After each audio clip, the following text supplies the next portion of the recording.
مین کرام اللہ رب العزت انسان پیدا کړی دی او الله د انسان په تقدیر کې ډیر شیونه لیکلي دي. د دې باوجود الله انسان ته د کوشش د مهنت حکم هم کړی دی. نو انسان به عقیده دا لري چې الله رب العزت څه زما قسمت کې لیکلي یا به ما ته میلاویږي او چې سی نه دي لیکلي نو که ډېر زه ځان ستړی کم هغه به نه میلاویږي. خو د دې مطلب دا هم نه دی چې یو انسان د محنت نه کوي او یو انسان د روزګار نه کوي او یو انسان د تجارت نه کوي. لکه څرنګه چې الله دغه خبره کړې ده چې ما ستاسو تقدیرونه لیکلي دي، نو الله دا خبر هم کړې ده چې انسان به کاروبار کوي، بیه به کوي، محنت به کوي. وَأَن لَيْسَ لِلْإِنسان إِلَّا مَا سَعَى. انسان د پاره نشته مگر هغه شی دی چې څه د محنت کړی. دا د دنیا باره کې هم دی، د آخرت باره کې هم دی. یعنی انسان ته الله رب العزت وایي زه د هغه د محنت صله ورکوم، او دا شان آخرت کې هم دته د عمل او د محنت صله ورکوم. تاسو ګورئ قبر کې څه په کار راځي؟ عمل. او د دنیا کار تم عمل وی، خو دې ته دنیاوي عمل وی، هغې ته د آخرت عمل وی. نو د دوانو نوم یو شان دی. دام کار دی، هغم کار دی. دام عمل دی، هغم عمل دی. نو دنیا هم دارالاسباب ده، دارالعمل ده. کار بکې، روزگار بکې، بیکاره سړی د شریعت په رڼا کې خوښ انسان او بهتر انسان نه دی. او عقیده او نظریه به دې په تقدیر باندې، خو چونکې ته د تقدیر نه واقف نه کیدای شي ستا قسمت کې لس دکانونه لیکلي او ته په دې یو کې بس ناست یې. نو د دې وجې نه عزتمندو ته به د لسو دپاره خواري کې، ته به د شلو دپاره خواري کې، او یو منزل ته چې ورسې یا به د اخري تقدیر شي. نو عزتمندو دنیا الله رب العزت آخرت دنیا سره تړلی دی. وی آخرت د دنیا پټی دی، یعنی دلته چې څه عمل کې هلته به دې په کار راځي. نو په دې کې مونځ هم دی، روجم ده، خو په دې کې دکانداري هم شامل ده. یعنی کوم انسان چې دکانداري کوي او په ښه نیت یې کوي او د هغې زکات صدقه ورکوي، نو دا عمل به هم په آخرت کې په کار راځي. څنګه چې مونځ په کار راځي، څنګه چې زکات په کار راځي، نو د ده دا دکان هم هلته په کار رالو. ځکه د زکات ثواب هغه چاته میلاویږي چې چا زکات ورکړی، او زکات هغه سړی ورکوي چې چا سره مالی، او مال اکثر هغه چا سره وي چې هغه دکانداري کوي، کاروبار روزګار کوي. بعضو کسانو ته د پلار د طرف نه پاتې شي، خو هغوی هم بیا هم د پلار په پیسو کې مخکې روزګار کوي. نو هر سړی روزګار کوي. د روزګار متعلق او عزتمندو نوجوانان اکثر په وړو وړو خبرو باندې دکانداران زړه ووي، په وړو وړو خبرو باندې دکان پرېږدي. 2-3 میاشتې دکان شروع کړی، کاروبار نه بس دکان بند کی. نو الټه چې کومې پیسې لګولي هغه موله تاوان وکړي. نو نن داسې یو څو خبرې کوو چې دا کم نوجوانان کاروبار کوي یا دا کم مشران کاروبار کوي، کمی داسې خبرې دي چې د دې د وجې نه د دوی په کاروبار کې، د دوی په محنت کې، د دوی په تجارت کې د هغې د وجې نه کمزوري راځي. ځکه عزتمندو کاروبار بچ کول دي داسې لکه چې عبادت بچ کې. څنګه چې د مونځ شروع کړی دی منځ کې به نه ماتې، که دې مات کو نو دوباره به کې. دغه شان کاروبار عزتمندو چې ته دا کاروبار پرېږدي نو څه به کې، بیا به کاروبار کې. نو دې تیار کاروبار کې چې کوم تا ته کوم عیبونه او کمزورۍ دي، نو دا ولې نه لرې کې د ځان نه. بعض وخت کې کاروبار هم صحیح وي، دکان هم صحیح وي، مارکیټ هم صحیح، تا کې دننه خپله فرق دی. نو دا خو که ته زر دکانونه هم بدل کې او زر مارکیټونه هم بدل کې او زر جابونه هم بدل کې، زر ملازمتونه بدل کې، نو ته به همدقه شی جتې دي کوتی اتې آن کلوتی. او چې د کوم ځای خری همغه ځای له راځي. خره څاروي خپل دغه عادت کړي ځان سره، نو چې هغه غر ته ځي سریږي ماښام همغه ځای له راځي، خپل غوجل له راځي. نو چې کوم یو سړی هسې بېکاره وخت ضایع کوي نو دا امکان ورته وي جتې دي کوتی اتې آن کلوتی. نو دې وجې نه ځان له به وختونه نه ضایع کوې، په بدلولو را بدلولو باندې کله ناکله کار سمیږي، خو کله ناکله په هغه ځای کې فرق نه تا کې فرق دی. مثلا دکان دې ټیم نه ورکې، مثلا دکان دې خوش اخلاقی نه کې، مثلا دکان دې عزتمندو په دکان کې دې مال نه دی اچولی. دا ډېر وجوهات عزتمندو خیارانو سره خلکو سره به مشوره کې، د هغې مطابق به سرمایه او دکان او لوکیشن مارکیټ د دې به شروع نه دا سوچ کې، استخاره مشوره دا به مخکې نه کې. خو چې کله دې شروع کړو نو بیا به زر همت نه ګزاري. عزتمندو د ټولو نه اول سیز د دکاندارۍ دپاره بلکې د هر کار دپاره تر دې پورې د مدرسې دپاره د مونځ دپاره، خو اکثر دا کاروباري خلکو له دا خبرې په کار راځي. ځکه زمونږ خلکو د مونځ او د دې څه دونه پروا کوي نه، که وشو که نه شو، خو دکان باندې ډېر خفه کېږي چې دکان یې خراب شي. بچې دکان والا اچولی دی او هغه بچې سم نه کار نه کوي، په دې ډېر زیات خفه کېږي د مونځ نه زیات. خو زه خیر دغه یو عبادت دی، مطلب دا نه دی چې پیسې دې ولګولې او بس اوس یې ضایع که. پیسې ضایع کول اسراف دی، او الله رب العزت دا قرآن کې بیان کوي ان الله لا يحب المسرفین. الله وایي زه اسراف کوونکو سره بالکل مینه نه کوم، یعنې څه مطلب دا زما بدی شي. او اسراف همدغه دی چې یو ځای کې دې پیسې ولګولې او اوس یې خیال نه ساتي، دکان دې شروع کړو اوس یې خیال نه ساتي، نو دا لګیا ته د الله رزق درکړی رزق سرمایه ضایع کې. الله وایي زما تا سره مینه نشته.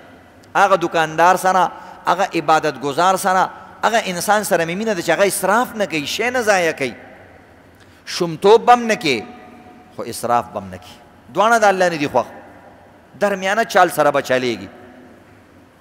نو د دکاندارۍ دپاره عزتمندو بنیادي سیز اعتماد او یقین، او انګریزان دې ته بیلیف وایي، په ځان باندې به بیلیف ساتي چې آی کین ډو ایوریثینګ، زه هر یو شی کولی شم، زه هر کار کولی شم، او زه د دنیا سخت نه سخت کار کولی شم. دا د ټولو نه اولنی چیز دی عزتمندو. دا تقریبا د هر څه دپاره دی. که یو انسان لس کاله علم حاصلوي هغې کې هم دا شرط دی. که د ده ذهن کې دا وي چې دا زه کولی شم نو کولی شي، که نه په آخري کال باندې وتښتي. او دا شان لس کاله سکول وي او آخري کال ایم کې ورته 4 کاله پاتې، هغه 4 کاله به یې نشي ویلی. ولې شروع نه؟ او دې ته شریعت اشاره کړې انما الاعمال بالنیات، نیت ټیک کا، نیت مضبوط کا، او مضبوط نیت سره انسان دا کولی شي. و اذا عزمت فتوکل علی الله، چې کله دې مضبوطه اراده وکړله، دکان دی ویستو، بازار دی خوښ کو، مارکیټ دی خوښ کو، کاروبار دی خوښ کو، بس اوس اخوا دی خوا مه ګوره، فتوکل علی الله، بس الله باندې توکل کوه، محنت کوه، سیله بدله الله درکوي. د دنیا په دې ټولو څیزونو کې هېڅ هم نشته، دا خو هسې خاورې ایرې دي، خو دا خو الله پکې موږ له هسې فایدې ایښې دي. یعنې کپړه څه شی دی؟ خاورې څه شی دی؟ خلک خاورې خرڅوي، الله وله د زندګي روانه کړي. خلک ډیرانونه خرڅوي، ډیرانونه کباړونه خرڅوي، او الله د دوی رزق په دې کې روان کړی دی، او خم خوشحاله دي.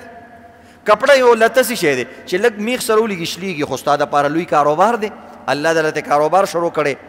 نو اول نمبر څه شی دی عزتمندو؟ په ځان اعتماد کول، په ځان باندې باور کول، په ځان باندې یقین کول چې زه به د دې مارکیټ د ټولو نه لوی سوداګر جوړېږم. اگر چې ته چا سره په 10مه حصه پکې، اگر چې ته چا سره په 1/2 حصه یې، اگر چې ته یو سړي سره شاګرد دی، خو ته د شاګردۍ توسر مه کوه چې زه به ټول عمر شاګرد یم. وایي زه به هم په دې مارکیټ کې د دې استاد نه غټ دکان جوړوم. چې ستا په ځان باندې یقین نشته نو د دنیا یو سړی هم په تا یقین نه کوي. ساده خبره ده، یو سړي ته وویل که یو 10 لکه روپۍ در کومه او دلته به پې کاروبار وکړې، تاسې داسې سر وګروه، لږ سوچ کومه. خلک وایي دا نه دی وروره، زه په مخه ریښه. خو چې د نوجوانانو غوندې خبره وکړي، غم مه کوه، لالا دې ژوندی دی، او چې څو پورې مې سري او مټې مې وي نو انشاءالله د 10 لکو نه به د 100 لکه جوړوم. نو دا خبرې اثر کوي، په بل سړي باندې اثر وکړي. هلکه وایي سړی بهادر دی، سړی شجاع دی، سړی نډر دی، نو تا باندې خلک بروسه کوي چې د کم سړي زړه کمزوري باندې خلک بروسې نه کوي کمزوري شاګرد ته څوک دکان نه واله کوي او چې کم شاګرد تکړی نو استاد د خپل ځان نه زیات په هغه شاګرد بروسه کوي هر ګاګ ته مغه مخکې کوي پیسې مغه له ورکوي دا یو سا ټول کارونه په هغه باندې کوي دا ولې د استاد زړی لږ کمزوري او د شاګرد زړی تکړی نو د ټول ناول شی څه شو په ځان باندې اعتماد او یقین کول چې زه د دنیا د ټولو نه تکړه سړی زه راجا یم زه بادشاه یم زه پهلوان یم زه د هر شي مقابله کولی شم زه پیسې ګټلی شم زه توک کاروبار هم کولی شم زه پرچون هم کولی شم اگر چې زما بدن کمزور دی خلک زما ظاهر ته ګوري خو زه نیم د ځمکې لاندې یم یو سړي ته چا ویل لکه ته دومره شی وایي دومره ته مه ګوره زه دومره ځمکه کې لاندې یم ګوره د دنیا کارونه په دې کنفیډنس حوصله طاقت شجاعت ځکه عزتمندو الله دا دماغ عجیبه جوړ کړي دماغ د دې ټولې بدن د چلولو مشین دی انجن دی انجن چې کار کوي ټول بدن کار کوي چې انجن کار نه کوي بدن کار نه کوي تاسو وګورئ د ګاډي انجن خراب ګاډی خراب نو چې کله ستا انجن کې فالټ راشي ټول بدن نه کوي تاسو ګورئ که نه عزتمندو انسان خپل کار کې نه ستړی کېږي خپل کار کې څوک ستړی کېږي او پردي کار کې ستړی کېږي دا ولې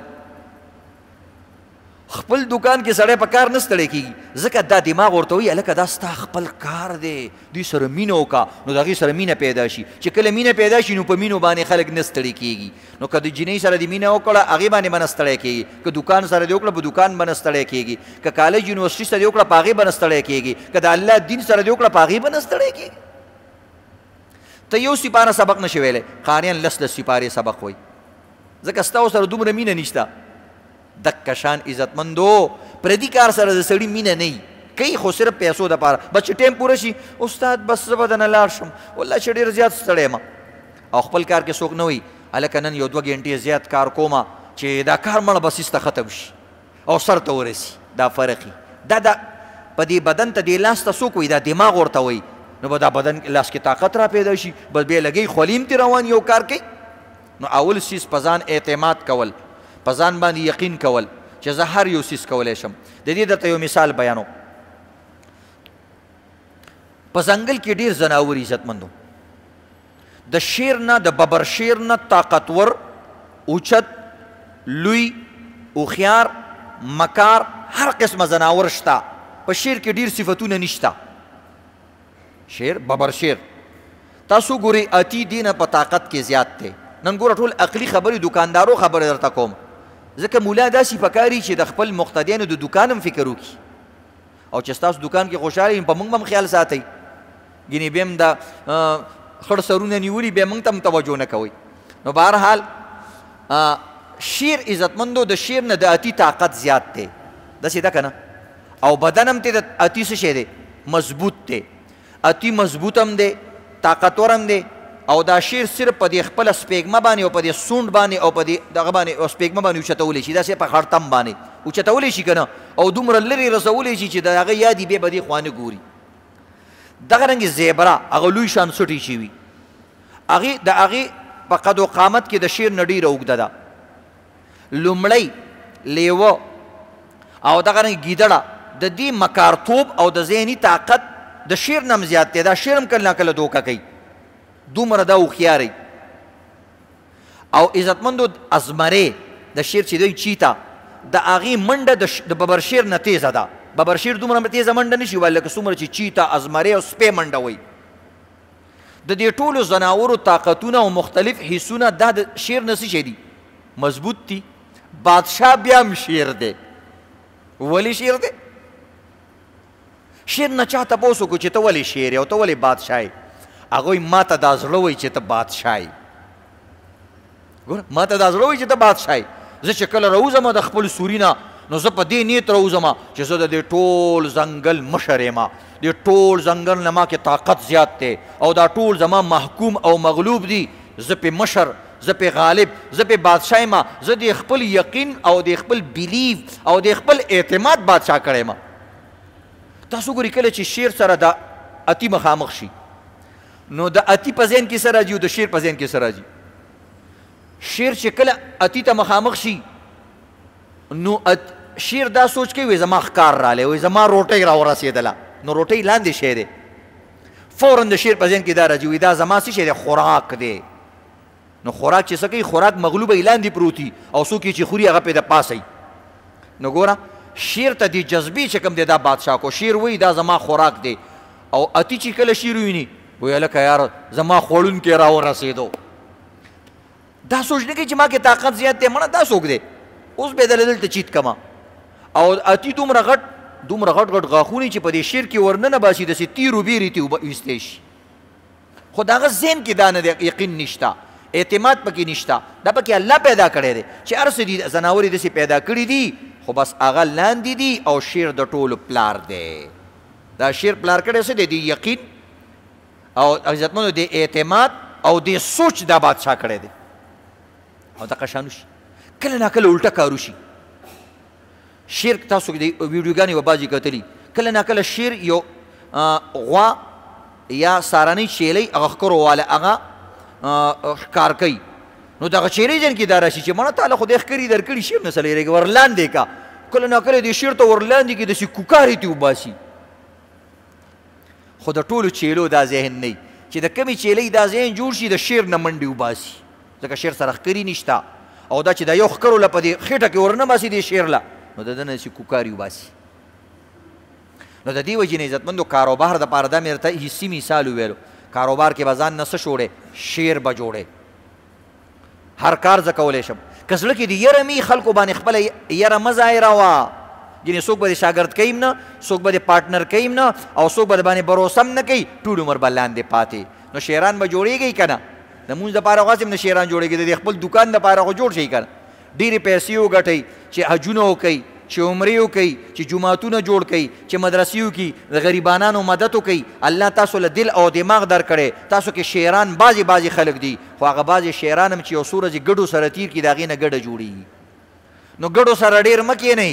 شیرانو سره کښېنئ بازانو سره کښېنئ لوی ذهنونو والا سره کښېنئ چې غټې خبرې کوي هغوی سره کښېنئ کند هم جنس با هم جنس پرواز کند هم جنس با هم جنس پرواز کبوتر با کبوتر باز با باز وی هم جنسو سره خلک سفرې کوي چې جنس سره ګرځي نو اوچت به ګرځي کونترو سره ګرځي نو بس هغه د کونترې خوی نه پکې راځي بازانو سره ګرځي هغې کې د بازانو خوی راځي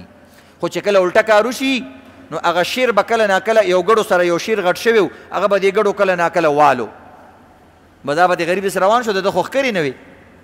نو یو ورځ یې داسې ځنګل کې وکتلو چې یو شیر دی او 4-5 چیلۍ رانیولې دي او داسې ویشلولې راویشلولې ده خو بیا هم یقین راتله چې دا شیر دی زه خو دته خپل ځان معلوم نه و چې زه څه شی یم ګډو سره غټ شوی و نو یو ځل چې اوبو کې کتلې اوبې څکرې چې خپل مخ ته وکتل نو ورته رایاد شو هلکه هغلته چې هغه چیلۍ ماتولې هغه خو زما په شان باندې و او زه خو د دې ګډو په شان نیم نو بس سوچ او فکر ولا ورلی چې هلکه ته خو هغه شی دې ګډو سره په اوسېدلو باندې دنه ګډه جوړه شوې ده نو بس یکدم یې یو ورځ چې د یو چیلۍ ښکر اړم کو او دوی پې ور ټوپ کړې یو ورځ یې په بل ور ټوپ کړې نو بله ورځ یې ټولې چیلۍ او ټولې ګډانې به بیا د دې نه یارېدې مارکیټ ته راوځه بازار ته راوځه همت وکړه چې کوم سړی د دې مارکیټ صدر دی د هغه هم 2 سترګې 2 لاسونه 2 خپې دي او ته په بدن کې مضبوطې ته په جوسه کې مضبوطې په تا څه بلا والې همت کوه باقاعده او الله باندې چې کوم دی د دې سیله پرېږده او الله بدله درکوي نو بهرحال عزتمندو او دې ته قرآن کې مثال وایي اذا عزمت فتوکل الله بس عزم کوه او په الله توکل کوه او مخکې ځه محنت کوه دویم نمبر عزتمندو د دکاندارانو دپاره د سټوډنټانو دپاره د هغه کسانو دپاره چې لوی خوبونه یې چې زه به ترقي کوم د دوی دپاره دویم اهم څیز ځان به کله هم هلکه نه ګڼي ځان به کمزوری نه ګڼي کوم انسان چې ځان کمزوری وګڼلو دا په دقه ورځ باندې فیل شو دا محنت هسې دا اوس چټي کوي لګی دی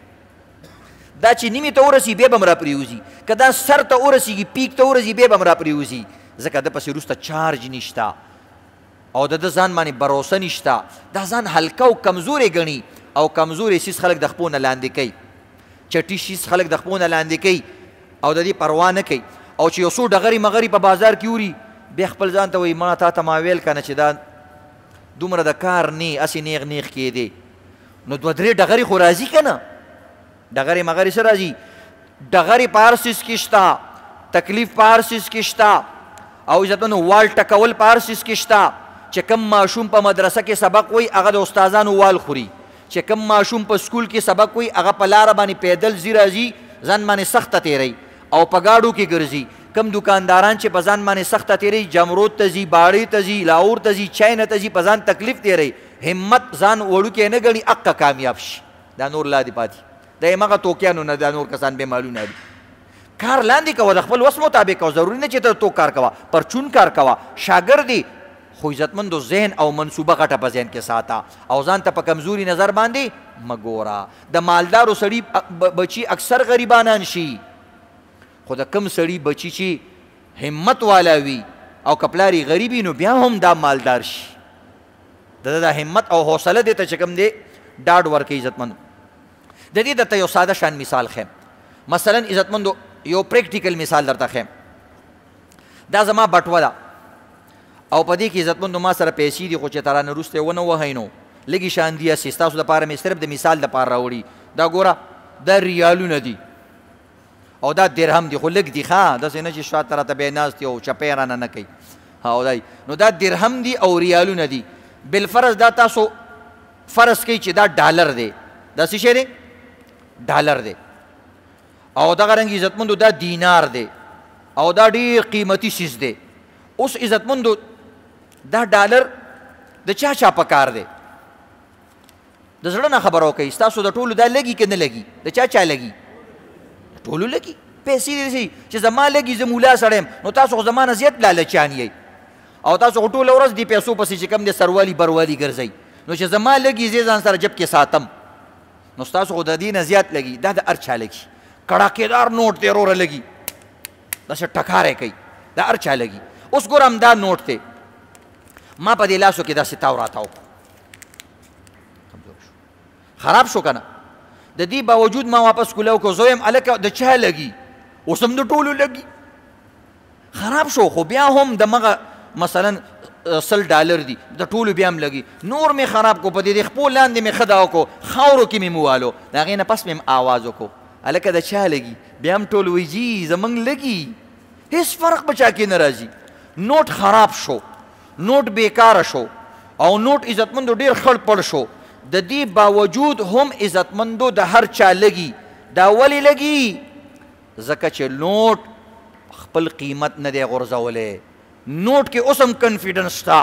اوس هم شته وایي په ما باندې هر کار کیږي نو د ده دا زړه کې چې کوم طاقت پروت دی د ده په ځان باندې چې کوم امید پروت دی نوټ خپل ځان هلکه نه ګڼي نوټ وایي زه نوټ یم او چې هر چا یم د هر چا پلار یم او دا ټول به ما پسې راځي نو که خړ پړم شي د دې باوجود بیا هم د ده په ډیمانډ کې کمې نه راځي هر یو سړی غواړي دقه شان عزتمندو تاسو ګورئ نوی او زوړ نوټ برابر دی حالانکې نوی ډېر کړاکېداري زوړ ډېر کمزوری وي خو بیا هم هر سړی هغه اخلي چې ته نوی نوټ نشته نو زوړ نوټ دنه اړي که نه اړي بلکل یې اخلي وایي مړه مغه سلو نوټ دی څه پکې څه ځان له تاویز خو نه جوړو او بس په هغې باندې کیلو ټماټر کیږي او په دې باندې کیلو ټماټر کیږي نوی او زوړ نوټ برابر دی دلته بوډا سړی او نوجوان برابر نه دی دلته کمزوری سړی بل برابر نه دی ځکه چې سړی کمزوری شي وایي یار همت مې نشته سړی وایي وروکې که به دا ځان سره شاګرد کوو نو دقه شان به عزتمندو ځان هلکه نه ګڼي د نوټ په شان باندې به ځان طاقتور او وزني ګڼي که ته زوړ هم شي بیا به هم د هر چا ضرورت دی دا د کاروبار دپاره او د دې څیزونو دپاره عزتمندو دا ضروري دی زه چې راځم ګوره زما ذهن کې راشي چې څوک به شربت راوړي تو ګوره که نه څنګه دا رواني او ستاسو ذهن کې نشته دی بس همدغه رنګې ګورئ ورته صرف دا د ترقۍ دپاره عزتمندو اصول دي کم څیز چې کم خلک چې تا له دیکې درکوي کم خلک عزتمندو تا لاندې کوي د دې پروا مه کوه دې سره سړی اوچتېږي د انسان مثال عزتمندو د غبارې او د ګیند دی څومره چې په زور یې په دیوال اولي دا هم هغونه لرې ځي څومره چې په زور باندې دیوال ته ګین ولي که نه دا هم هغو نه لرې ځي همدقه شان عزتمندو چې څومره تاله خلک تکلیف درکوي خو تا کې خپل هغه جس شته هغه امید شته هغه یقین شته تر څو پورې چې ګوره غباره دباوې سپرینګ دباوې نو چې سپرینګ څو پورې مات شوی نه وي نو چې څومره ته دباوې په ده کې طاقت زیاتېږي چې څومره په زور دباوې څومره پهلوان سړی دباوي او لاس ترې لرې کړي نو هغه نه د هغې شان څومره چې دباو کړی د هغې نه زیات به راځي د چا نه به یارېږي نه چې ما خلک راغورځوي ما خلک راغورځوي دا تا دباوی او ته به انشاءالله یو ځل ښه پوره ترقي کوې نو د چا د زور نه مه یارېږه خو که ته منځ کې مات شو سپرینګ له زور ورکو او ټک هغه مات شو بس اوس بره نه ځي بیا غبارې له دې زور ورکو پوکڼۍ له او هغه منځ کې ماته شوه بیا بره نه ځي نو ته به د چا نه یارېږې نه خپل کار کوه خپل روزګار کوه او د چا نه مه یارېږې عزتمندو بل څیز عزتمندو د ترقۍ دپاره څه شی دي بعض وخت یو سړی وایي زه ډېر شجاعت یم شجیع مجیز خو د چا نه نه یارېږم ما سره پیسې هم شته ما سره سرمایه هم شته ما سره دوکان هم ښځی کې شته د دې باوجود زه ترقي نه کومه دا یاد لري د دې بیا نور اسباب ولې سړی ترقي نه کوي دا ډېر اهم خبرې دي نو جوانانو دپاره تاسو ټولو دپاره دا بچو ته کوي داسې خبرې عزتمندو دا دماغ چې کوم دي ټول بدن او ټوله دنیا په دې دماغ روانه ده داسې ده که نه ځناورو سره دماغ نشته هغوی هېڅ هم نشي کولی هېڅ ایجادات نشته انسان سره دماغ دی هر څه کوي خو دا دماغ عزتمندو د دې دماغ خپل خوراک دی هغه خوراک سره دا دماغ وده کوي او بعضې خوراک داسې دی چې دا دماغ له ته ورکې نو دا دماغ هغې سره خرابېږي لکه یو انسان دی چینی خوري هغې سره هغه غټېږي بل انسان د شوګر مریض دی او سره خرابېږي کمیږي عجیبه خبره ده خوږ څیز سره انسان غټېږي دا کوم چې نري نري ناست دا تیلي که دا ځان غټول غواړي به دوی د الوا خوري د مولیانو په شان مولیان ولې غټې غټولو د الوا خوري او خوږ څیز سره انسان غټېږي او کم انسان چې ځان کمول غواړي دا د خوږ څیز نه خوري نو بهرحال عزتمندو دماغ کم څیز سره ښه کېږي او کم څیز سره خرابېږي دا یو اهم خبره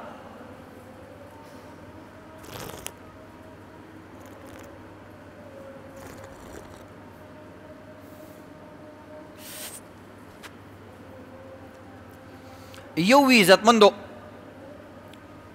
پازیټیو تھینکنګ دی ته وایي او یو ته نیګیټیو تھینکنګ وایي یو ته مثبت سوچ یو ته وایي منفي سوچ اسانه خبر یو ته وایي ښه سوچ یو ته وایي بد سوچ د دماغو تعلق تصوراتو سره د سوچ سره د خوراکونو سره د هغې تعلق شته خو ډېر کم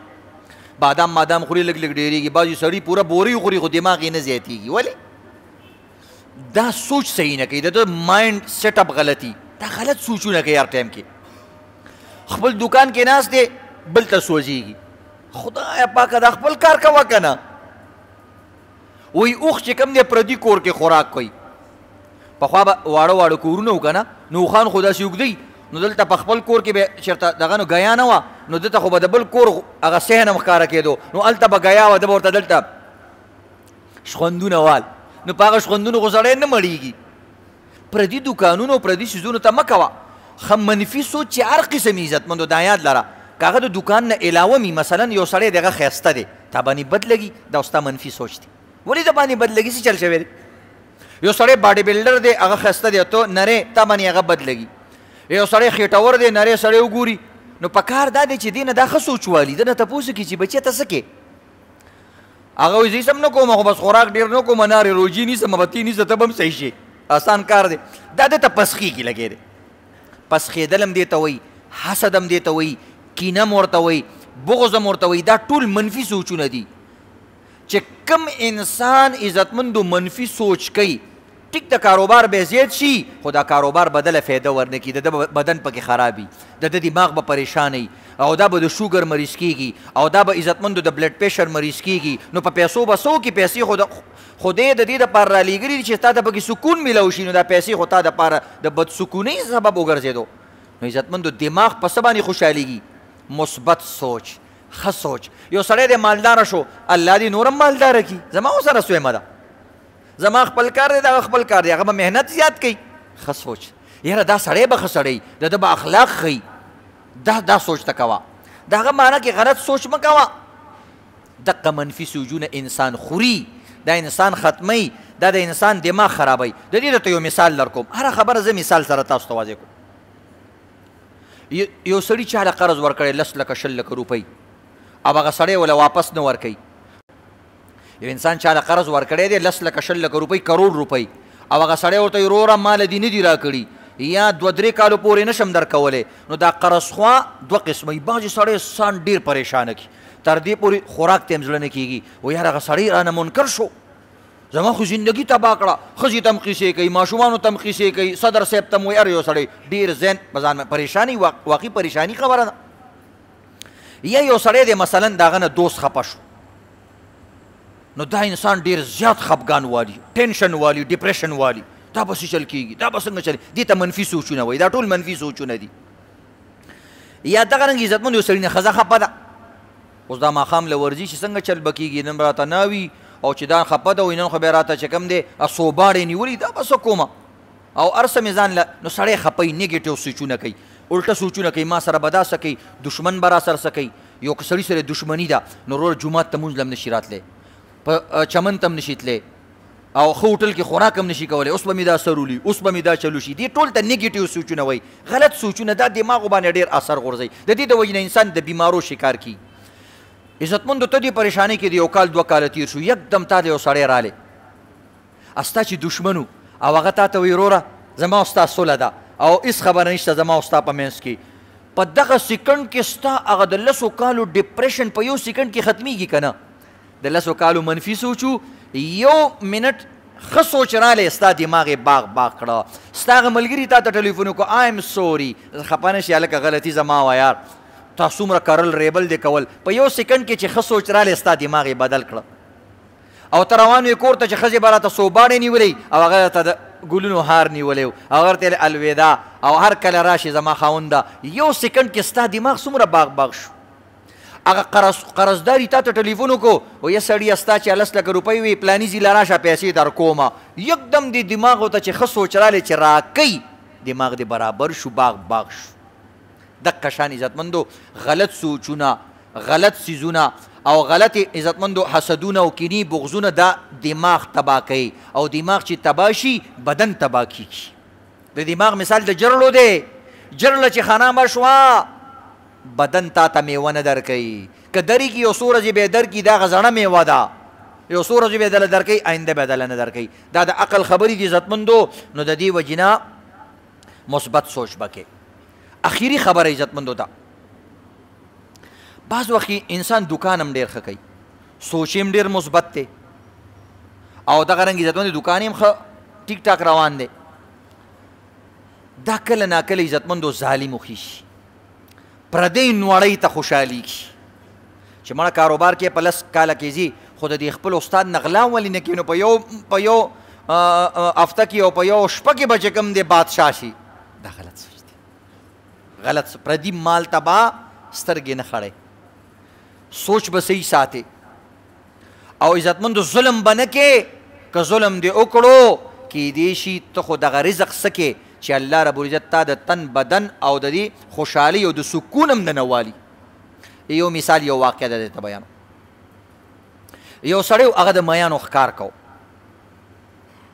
نو هغه ډېر ښایسته مهی ښکار کو، یو غل پې راپېښ شو، هغه چې وکته دا مهی ډېر مزېدار دی،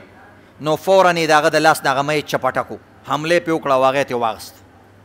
سړی ډېر خفه شو چې کله یې دا مهی اغوستو، په دې وخت کې دا مهی ژوندی و لږ شان، نو د پې چې داسې حمله کوله نو دا د سر طرف یې د ده طرف ته، نو په ده باندې یو چک ولګو، دې غل باندې په ده باندې داسې وړوکی شان وړوکی غاښ یې هغې باندې چک ولګو. بهرحال هغه ته مهی ویوړو، ډېر خوشحاله و، او هغې وخوړو چې هر څه یې ورسره وکړو ویې کړه. د ده دا ګوته نه ده، په دې ګوته باندې لږ شان زخم و، نو لاړې میډیکوز والا له وایي دا زخم دی، بس هغه ولې پې یو سني پلاسټ ولګوه، وړه شان خړه پټۍ ني، هغې پې د پاسه ولګویل، دا خو دومره خبره نه، دا پې ولګوه، د ګولو ضرورت هم نشته د خوراک. چې ورځ 2 ورځې تېرې شوې، هغه زخم چې د لرې کو لاندې اوبه اغوستې وې، بعض وخت یې زخم اوبه والي، خدای پاکه دا څه چلو شو. لاړې سپیشلیست ډاکټر له، ویل جي دا زما ګوته ده خرابه ده، هغه وله چې کوم دی دوایي ورکړه، یو پټۍ وله پې وتړله چې هفته بعد راشه، چې هفته بعد رالی هغه زخم یې نور هم خراب شوی و،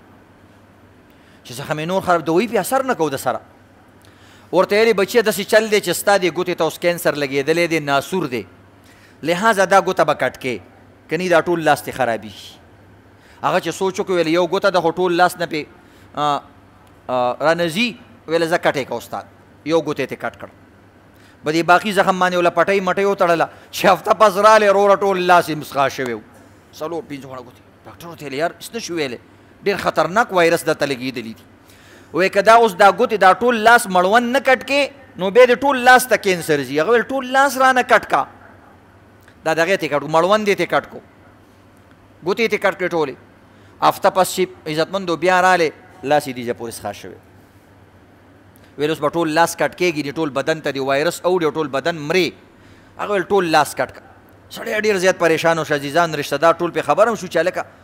سړي ته خطرناک کینسر لګېدلی دی او خرابېږي ورځ په ورځ باندې یو هوښیار سړي سره عالم سره یا نیک سړي سره میلاو شو هغه ورته یار ما باندې دا مرض دی دعا راته وکړه هغه ورته ویلې بچیا دوایي دې کړې ده وایي دوایي مې ډېره وکړله او دا یو کالو شو لګېدی لږ لږ لاس رانه کټ کوي نو اوس کار دعا ته پاتې دی هغه ورته ویلې بچیا زه درته یو خبره کوم دعاګانې هم بعض وخت کې نه قبلېږي ویلې کوم ټایم کې نه قبلېږي ویلې سوچ وکړه چې دا لاس دې خراب شوی ولې دی که ظالم یې او چېرته ظلم دې کړي او د چا خیرې او ازار دې اخیستی نو په دعاګانو ګورې نه ایزارېږي ویل ښه ویل سوچ وکړه دا ولې خراب شوی و پس سړي ته رایاد شو چې دا خو چې کم وخت کې اول ټایم کې اول وهله کې ما هغه مۍ چپه کو او نو هغې ما باندې چک لګولی او هغه مۍ د غلا مۍ و هغه ورته ویلي بچیه اصل ګن همدقه ځای کې دی بس سړي ته هغه سړی رایاد شو ښکاري زر زر لاړې هغه ښکاري ته لاړو او ورته یې پاچا صاحب فلاني صاحب ډینګری صاحب د خدای دپاره ما معاف د یو لاس نه خو چې کوم دی ختم شومه اوس مې بس مرګ نږدې دی او ټول واړه واړه بچي مې دي ناوې ښځه مې ده نو د دې وجې نه ما ته د خدای دپاره او مال جایداد مې دی هر څه رانه پاتې کېږي او ډېر بدن مې خوږېږي را خوږېږي هغه ته څه چل شوی دی ویل تا نه ما یو مایې دغسې پټ کړی و هغې یو چک لګولی و دا ټوله لانجه رانه هغې نه راپرېښه شوه او دا تا څه منتر جادو منتر جنتر منتر دی ویلی و یا داسې خلک خو دې طرف ته ځي څه جادو کوډې دې په ما باندې کړې وې هغه ویل بچی هېڅ مې هم نه و کړي ویل اخر څه دې کړي ویل کله چې تا زما د لاس نه زما د محنت نوړۍ چپه کړله او عمله دې پې وکړله هغه وخت کې ما ته ما ډېر محنت کړی و دې ته ډېر وخت دلته ناست وم چې دا مې به نیسمه او خپلو بچو له به یې وړمه او ته هغه زما تیاره نوړۍ ویوړله ما ته نور ښکار مار میلاو نه شو بس ما هېڅ هم نه دي کړي جنتر منتر ما بره اسمان والا ته یو فریاد وکړو ستا خلاف هلته مې کیس دایر کو ځکه زه غریب سړی یم ستا خلاف تانه تحصیل مې نه شو کولی وکیل مې نه شو نیولی او ته طاقتورې تا سره مې مقابله هم نه شوه کولی وایي ما الله ته ویلې ای الله دا سړی ډېر طاقتور دی او د طاقت په زور باندې زما دا مال زمانه واغستو ای الله ته خپل طاقت او زورورتیا دې ته وښایه بس دغه یو خبره مې کړې نور مې هېڅ هم نه دي کړي نو بیا الله تا ته خپل طاقت وښودلو یو مایې څه شی دی د کروړونو روپو د ګوتو او د لاس نه خلاص کړي نو کاروبار کې محنت هم کوئ همت هم کوئ جذبه هم ساتئ خو عزتمندو د بل انسان مال ته مه خوشحالېږي ظلم په چا باندې مه کوئ ګینې ظلم به عزتمندو دا ټول مال ستاسو تباه وبا کی